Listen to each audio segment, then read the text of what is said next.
Okay. We're back again, and we're going to do some short question and answers. Desta and I will have a little discussion. She'll ask the questions, and we'll go from there. Okay, first question is, Dear Grant, have you interviewed Ralph Ring? Okay, Alison Bell on the last one said I couldn't give a short answer. The short answer is no, I haven't. But we will. We looked him up, and he's kind of interesting. We'll track him down, but no, I haven't interviewed him. Next question is from Bonte G. Hi, Grant. Can you answer why, if Bob Lazar knows I think he mentioned 20 or so individuals who worked at S4, that there has been no information extracted from them or him regarding their experiences at Neverland? Okay, the 20 people that he interviewed or that he was working with, I think there's 22 of them. I think what his statement was, they were never allowed to talk to each other. So whether he really knows who those people are, Jeremy Corbell is releasing the Lazar video, and it's coming out this December. And Bob Lazar has agreed to be part of it. So Bob Lazar, I think that'd probably be something they're addressing. One of the people that they did get was a guy by the name of Dennis. That's why when Bob Lazar first came public, he used the word Dennis. And Dennis was his boss. And Bob Lazar gave that name to George Knapp, and they actually tracked this guy down. They verified that this guy actually existed, and this is a security guy that was in control of Bob Lazar. So there was some verification of the people around him, but we'll see what happens with the Lazar movie coming out. Okay, next question is from Wolf Schmueck. He says, circa 1980 in southwest Saskatchewan, my RCMP colleague saw and reported seeing a large mothership with small objects coming out of it and zipping out around it in the night sky. Other detachments had reported it too. NORAD was notified. Where does Canada keep official records of Canadian sighting reports, and do Canadians have access to them? Interesting. I'd never heard about this.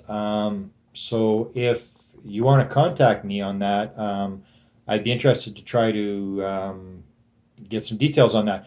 I know that we had similar encounters one was in Ely, Manitoba.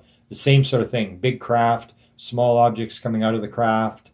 The Royal Canadian Mounted Police were involved in the Manitoba thing. Where the files used to be stored, and this is what people don't realize, the Canadians were the first to declassify, to get rid of their stuff. And people will talk about the government's declassifying. They're not really declassifying. They're just getting rid of their stuff, and they're going into the black world. So they'll basically come out, and the Canadians did in 1967.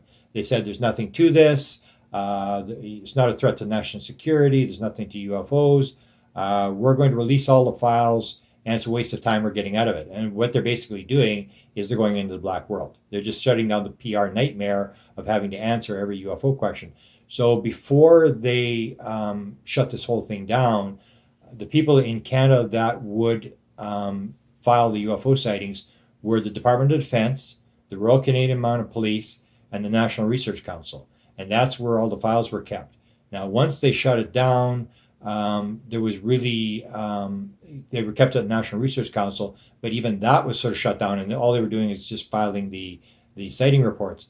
Where they actually go now is actually maybe a secret, but I'll release it. They're actually going to Chris Rakowski. He is where he does the Canadian UFO sighting reports. And the last I talked to him, this is going back 10 years, most of these different departments were sending their material to him. Now, there's no classified material. And I remember Chris even telling me at one point, he said, I got an FOIA. What do I do? Well, how do I deal with this thing? And I said, photocopy some material and send it to him. So it was actually going to a civilian, and I don't think that's really that big a secret anymore. But the Canadian government is playing the game. They really are not that interested. The key is that anything that's of any significance, and you'll hear these stories about Victor Vigiani a couple of years ago in Toronto or Brantford, made this big speech about documents he'd got from NORAD, which is a Canadian-U.S. Organization, military organization, where they had some jet intercepts and stuff like that, where he got these documents. So those documents go into NORAD, we don't really have access to those. And anything that goes into the black world, we don't have access to. So that's what's happened is all the governments, and that includes the Blue Book in the United States, the Great Britain has shut theirs down, Australia, New Zealand, they've all shut them down, and now they're able to work in the black world. So there are still reports that probably are being filed, but they're not being filed in public. As far as I know, there are no public, maybe Brazil or one of them, Chile or one of these countries has sort of an open program, but otherwise all the countries have played the same game, maybe controlled by the Americans, is that they basically shut it down and go into the black world where you don't have FOIA problems. You don't have to have a PR guy to stand up every day and explain what the sighting was about tonight. You can do it in secret. And I think that's the way it's done now. Okay. Next question is from Daryl Patrick Wright. And it is, as you may or may not know, that cannabis can be used to manufacture just about anything. Was cannabis made illegal to hide this fact? And is it possible that it could be made to use something similar to element 115? The only reason I ask is that Ford Motor Company made a car out of cannabis or hemp and demonstrated the strength and durability of it by slamming a sledgehammer into the fender, and it did not even scratch it. Yeah, you might be able to answer this better than I in terms of because they use it for pain control, things like that. Why do you think they've shut that down? Do you think it's got anything to do with the government? No. Yeah, they've shut it down. What I heard in terms, I talked yesterday about the LSD stuff, where they shut down, and one of the stories that I think Dennis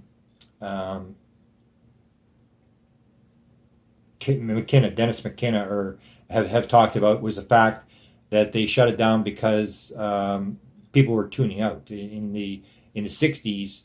Once you gave somebody high dose LSD or whatever, and they suddenly realized everything was connected, they couldn't get anybody to go to the Vietnam War, and you had this situation where it was sort of getting out of control. So I think that was one of the reasons why everything was sort of shut down.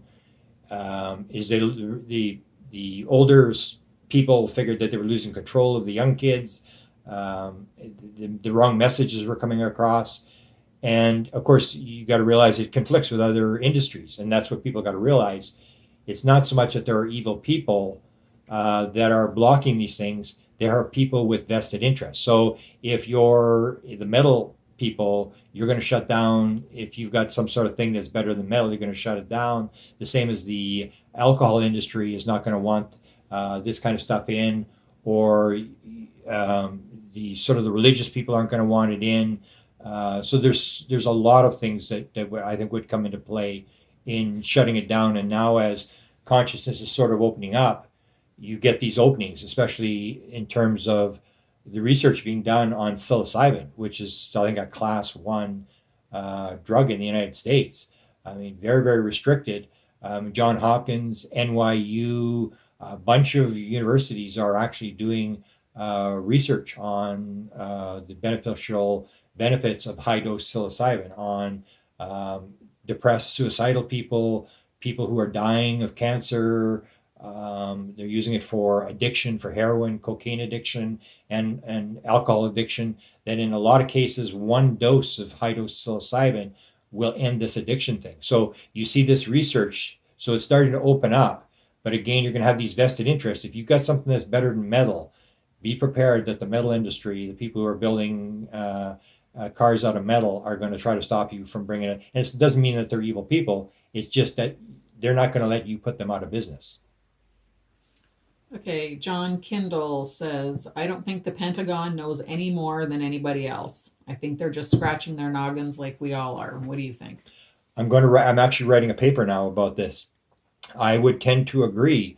If you listen to an interview that was done with Eric Davis, this is going back, I guess, about a month ago. He was on Coast to Coast, and he was asked by George Knapp, and he said, yes, we did have a crash saucer recovery program, and it was shut down in 1989.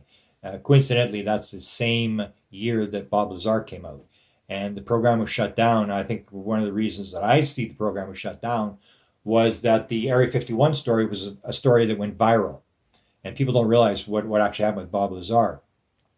What they wanted to do with Bob Lazar is they wanted the story to be told to John Lear. John Lear had run for Senate. His father had invented the Lear jet. He was a very, very sort of famous guy. He had 120 airplane licenses. He'd flown for the CIA. He was a rebel that had gone on to Area 51 and photographed a MiG that they were testing there and stuff. So John was this sort of really sort of heroic person, but he had a lot of weird ideas about UFOs. And that's what they wanted with the Bob Lazar thing, is they were supposed to take the story to John Lear, or John Lear. And John Lear was to tell the story about Area 51, and everybody go, it's John, don't listen to John, he's a crazy guy. He's got all these crazy ideas.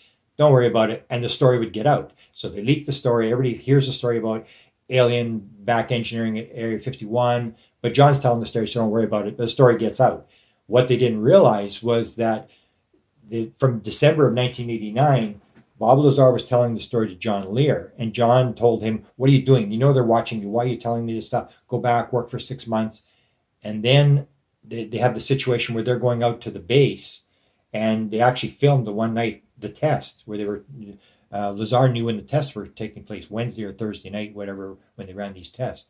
So they do the tests, and they got caught by the security forces there. And Bob Lazar was taken in. And most people don't realize he was never fired. Bob Lazar was never fired. All they did was suspend his security clearance for a period of time, which doesn't make any sense. If he's got these top secrets and he's bringing people to watch top secret tests and stuff, you don't just suspend his security clearance. You arrest him, throw him in jail, whatever. And so what happened was that Bob Lazar was offered to go back on the base. People don't realize this. He got an offer to go back on the base. And he remembers getting a drug they had given him where he couldn't remember what happened after he took the drug. And he didn't want to go back on the base because he figured they might kill him because of what had happened. They put a gun to his head and said, when we told you this was top secret, that didn't mean to bring your friends to watch the test. So what had happened was the Area 51 story basically got out of control. And what happened was that John Lear had the story from December of 1988 till about March or April, May of 89. I don't remember exactly what month it was.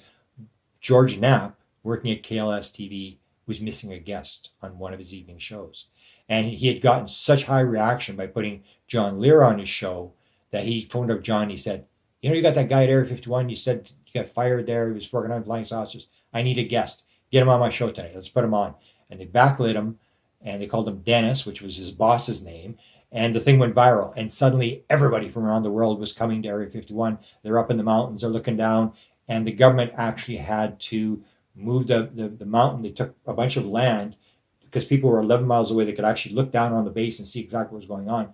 They moved them, took all the land away, so they were 25 miles away. So you couldn't see what was going on at the base. So that story basically got out of control.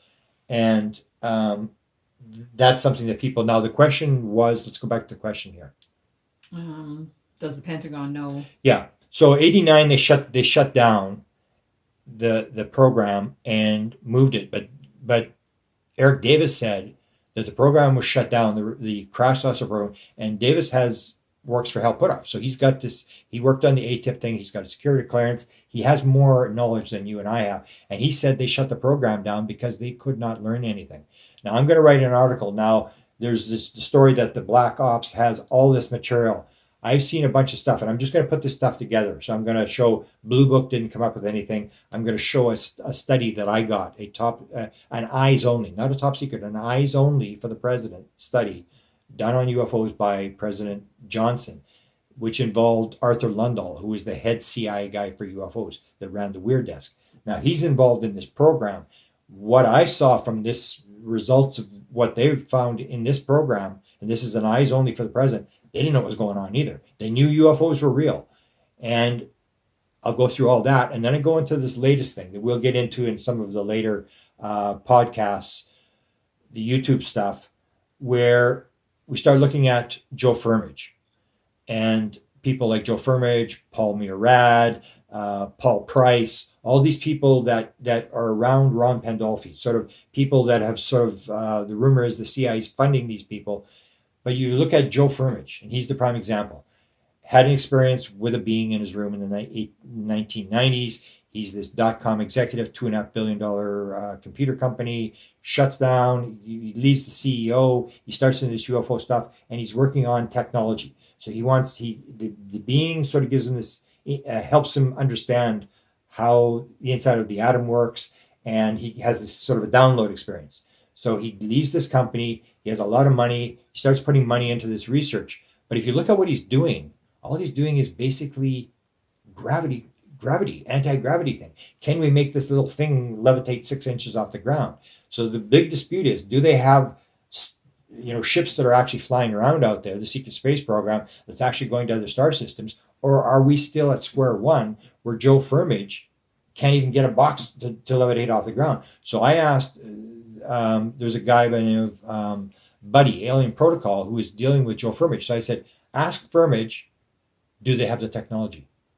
Do they have the stuff? Because to me, it doesn't make any sense. Joe Firmage, the rumor is he spent almost $100 million on this stuff, and he claimed that he had high-level government and scientific sources. So if Joe Firmage had all these high-level sources and $100 million, the question is, why is he still working on anti-gravity? Why is he, and so that's the question.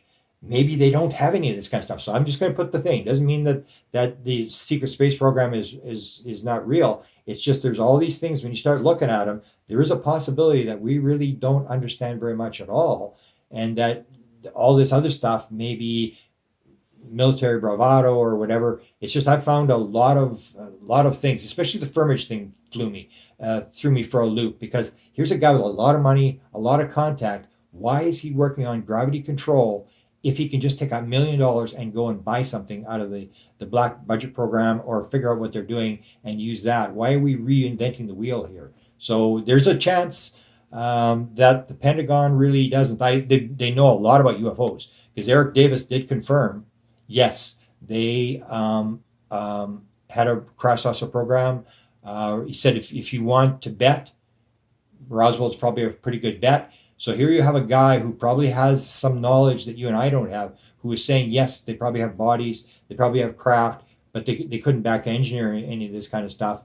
And so that's the question that has to be answered is, have we got this figured out, or don't we figure it out? But definitely they have material, they're working on it. The story is always the government doesn't work on it, which is like total nonsense. And that's why I put out I'm not sure if it's on the YouTube channel yet, but I did a little PowerPoint presentation where I talk about Hal Puthoff.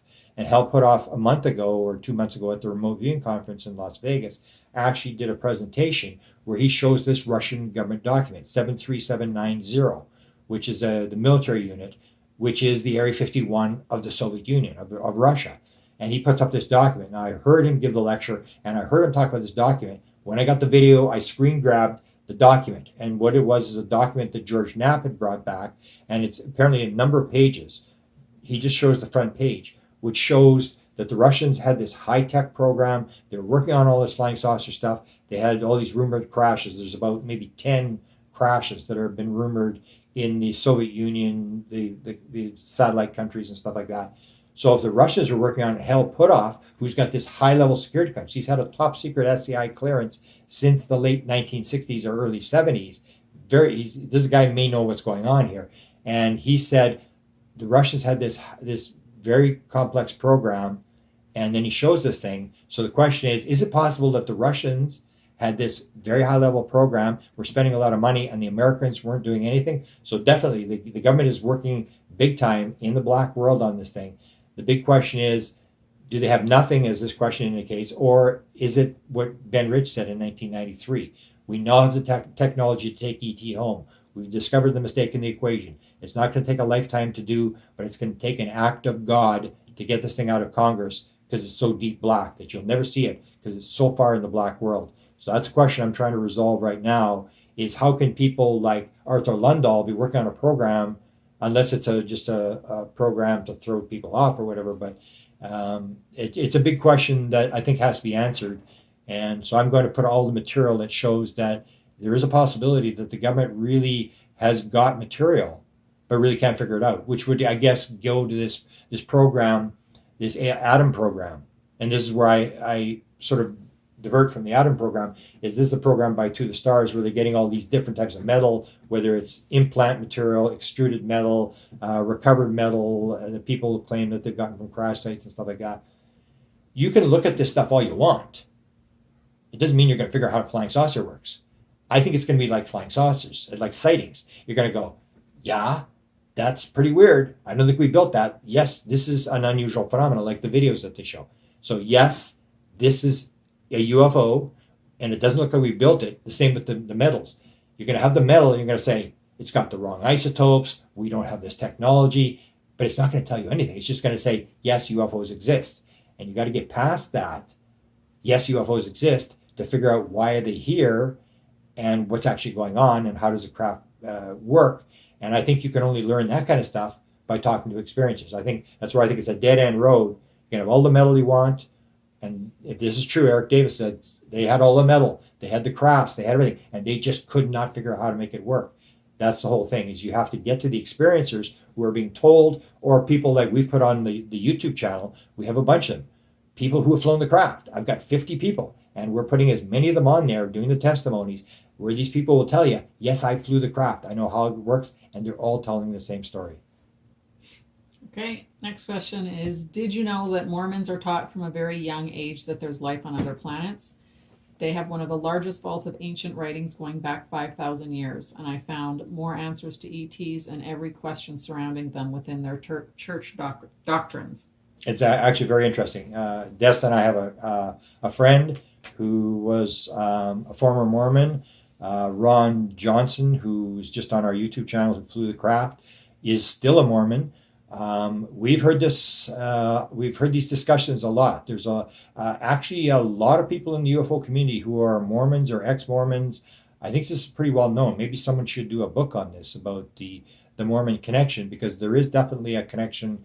That Mormons are much open. In fact, Ron Johnson stated that he actually talked to high officials in the Mormon Church about his experience of these encounters from the 1960s and the flying of the craft and what the beings were telling him. And he said they had no problem with what he was talking about. So it's different than the sort of the Judeo-Christian. The Mormon does have this sort of a belief that this came from off-world, that there's this planet out there, this certain planet. So they're very open to this kind of stuff. And I've heard a lot of stuff, and I guess like Katarina's our friend. We may get Katarina to maybe list it out one time, or maybe we can even do an interview with Katarina for our channel.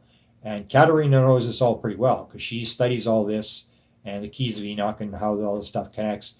And a lot of people have done some research on it. We haven't really done that much, but we've had a lot of contacts because we do. I've lectured in Salt Lake City probably 3-4 times, so I know a lot of people in Salt Lake City and have been to the temple a couple of times. And I've talked to a lot of Mormons, and there is a real connection between UFOs and the Mormon religion. Okay, last question is, have you ever heard of anyone having elevated amounts of boron in their system after multiple close encounters? No, I haven't heard that. No. So yeah, no, I haven't heard that. That's one of the things that the experiencer program is doing. They're looking at this thing of experiencers, and I wish them well because it's a critically important thing. What they have shown, and this just came out last week. John Burroughs, who was one of the Rendlesham Force, the two people that were the keys, him and Penniston, who were very close. The story was that Penniston put his hand on the thing, got the download. There was a story that John had been abducted, taken aboard in the craft. So these were key guys. Now, John has been watched by this group headed by, I think, Dr. Kit Green, who are looking at experiencers. And that's the kind of stuff they would look at. So I can ask John if they want me on their show, I can ask John, have you ever heard about this? But they are looking at these kind of things, and they are looking at DNA. So they're getting DNA, and John told the story just last week about them coming for his DNA, that they want his DNA. And we all know that there's something about DNA that they're looking at with experiencers. And it'll be very clear if they do find some sort of marker or something that indicates something different, because then if you're an experiencer, it's no longer, well, Desta, she sort of thinks she saw this or she's kind of lost her mind or whatever, then they've got the marker. And it's sort of like this verifies the fact that these people are different, that these people are not giving you a bunch of made up stories or imagined stories or whatever. So it's very important. And they're looking at all this kind of stuff. I know the DNA they have, and they have other things that they found, like high rate of people who've been cured, a lot of people, and I try to get people to look into this, but again, it comes down to funding, and what people really want to look at is what's this disease that women get? Lupus or fibromyalgia. Oh, yeah. There's a lot of experiencers. There's one, in fact, one came to me and said, why don't you guys do so, why don't you do a study? And that's not my field, but there's a lot of people who are claiming fibromyalgia type symptoms.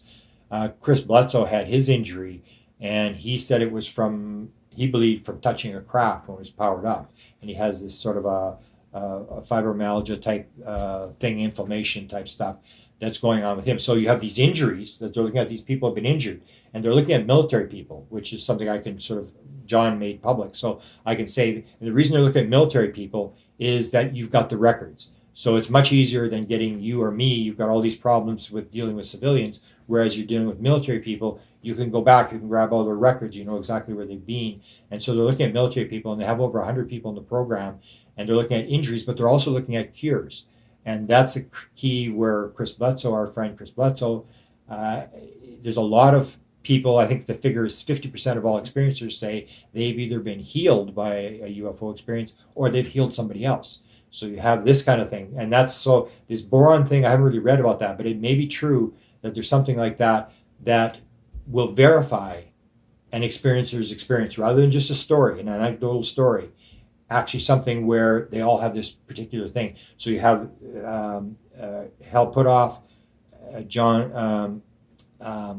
Gary Nolan, and Kit Green are running this program where they're looking at all these things, and that's what they're looking for. They're looking for these commonalities where they can actually show these people are different, whatever you want to call them, they're different, they have something. And John had described the fact that they had phoned him up. They'd gotten his DNA. He tried to stop them from getting his DNA. Then they got it from an operation that they'd helped, basically saved his life because he had been injured during this experience. And when they came and asked him for his DNA, he said, "You got it already. John Alexander told me you got it already." And then Kit Green said to him, "Well, yeah, we'd like to have your permission to use it." And so he signed off on it because they'd helped him. They actually helped save his life. So in that, when they phoned him back, and this is in an interview that John does, John said they phoned him back and said, "You and your son are very unique." And he had the report. They'd actually sent the report. John didn't talk about what was in the report, but basically the fact that, yes, and in the DNA test, and I have a DNA guy that I advise who knows this whole thing. He's sort of a researcher. He's not a researcher, but he knows the players and stuff, and he's a DNA guy. And I asked him, because they said the test was $8,000 that they ran. And I said, well, this can't be one of these things you put your, spit into a thing and send it off in the mail. It's got to be something else. And I really haven't he's replied, but I haven't really read the reply. But they're very seriously taking these changes with experiencers. So anybody who's an experiencer, and that's one of the things, the questions that we really didn't get to, and I'll end with this. Somebody wrote and said, we would like an outlet. I've got a friend who's had some sort of experience, and I think it was from a rock band or something. And we need a place to go. So maybe what we will do is, we've had these rabbit holes in the past. Anybody that wants to tell an experience, we'll have an exclusive thing where we just have experiencers come on a rabbit hole meeting. We have these rabbit hole meetings, and we generally allow everybody to come in, but we can have a special one where just Desta and I, and you can come on, you can talk about your experience, we can talk to you about it, because that is probably the most helpful thing for any experiencer. If you've had an experience, most people, it's fear, because you don't know what's going on, you don't know what happened to you. Everybody that you talk to thinks you're nuts. Nobody will take you seriously. People become very suicidal because they don't know what's going on or whatever. So people want to tell their story, and that is the best thing you can do if you're an experiencer, is find someone to tell your story to. Because the more you tell your story, the more you find out what's going on, the more it helps you. And once you know what's going on, the fear starts to go away, and you start to become, and we've seen people that when you saw them at the beginning of their experience, they're all fearful, they think this is terrible, whatever. And once they suddenly realize what's going on, suddenly they're like messiahs. They're out to save the world, and you can't shut them up. They're talking about their experience. So it goes that way. So we will do some sort of thing for people. If you have an experience where you want to talk about it, and I get a lot of these letters, and I really can't sort of deal with them. We may even do something where we do something like communion letters. If you read Whitley Strieber, when he had his experience, which is kind of an interesting story. Whitley Strieber had his experience, and he's the famous one, 1987. He puts the picture of this alien on the front cover. And if you want to see messaging, we had just a live broadcast where I talked about this thing where they want you to go, wow. This was one of these wow things, where if you go to communion on Amazon and you look at the comments, you will see people say, when I saw the cover of that book, I knew I'd been abducted. It changed my life. It was like, I talked to one woman, she said she had a 1-year-old kid. She was walking through the mall, saw the picture, the communion sitting on the front thing. She just about dropped her kid. She couldn't believe it. It was like a trigger. It triggered these people. And he got, I think, 100 or 200,000 letters from that book. And they wrote a book called Communion Letters. So what we can do is, if you tell us your story, we can change the name, and we can actually put these stories into a book, into a small book where we have 20 stories. So you get to tell your story, you get a part of the royalties from the book that we put out, and you get to tell your story, and you get to see other people's stories, because that's the way it works. I actually had a group here in Winnipeg called Experiencers Anonymous, where we had the people in there, and the way you want to run it is like you take the names out of it, and it's like Alcoholics Anonymous. You got a problem. You don't think you have a problem. You're not the same as these people. Something's going on. You got to be there. You're sitting there, and you could sit there for 3 months and sit there and listen to people's stories, and suddenly someone will tell your story, and you'll suddenly realize, I'm not crazy. I'm one of these people. And it will lift all this burden off your shoulders that you aren't crazy. It actually did happen. It's not the end of the world. There's other people. These people will support you. So anybody who has an experience, we will do that kind of stuff, because we can set this up on the internet where we can link you with other people. So people will tell me a story, and I'll say, I got someone you should talk to, because I know somebody who's got the same story. And I will link you up. If you've got a story, I'll link you up with somebody else who has exactly the same story. And once you've got people who are telling the same story and somebody who can support you in your story, then a lot of the fear goes away, and it'll be a better world. So we'll end it at that. And keep the questions coming in. If you've got new questions, we'll answer your questions. Thanks.